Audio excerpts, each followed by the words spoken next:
की जानिब से पाबंदी के बावजूद ईद मिलादुन नबी का जुलूस निकालने की कोशिश की गई, जिसके बाद जुलूस में शामिल अफराद और पुलिस के बीच झड़प हो गई। भीड़ को काबू करने के लिए पुलिस ने लाठीचार्ज का इस्तेमाल किया, जिसमें कई अफराद जख्मी हो गए। हालात काबू में करने के लिए पुलिस को बड़ी तादाद में तैनात किया गया।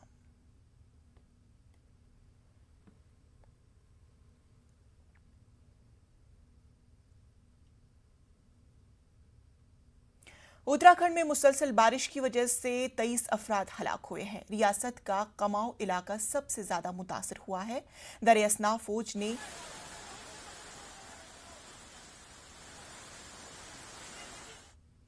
नैनीताल से 36 लोगों को रेस्क्यू किया है, जो कि पानी में फंसे हुए थे। बाज़र है कि सिर्फ नैनीताल में पीर से 400 मिलीलीटर से ज़्यादा बारिश हुई है, जिसके नतीजे में मशहूर नैनीताल झील से पानी ओवरफ्लो हो गया है।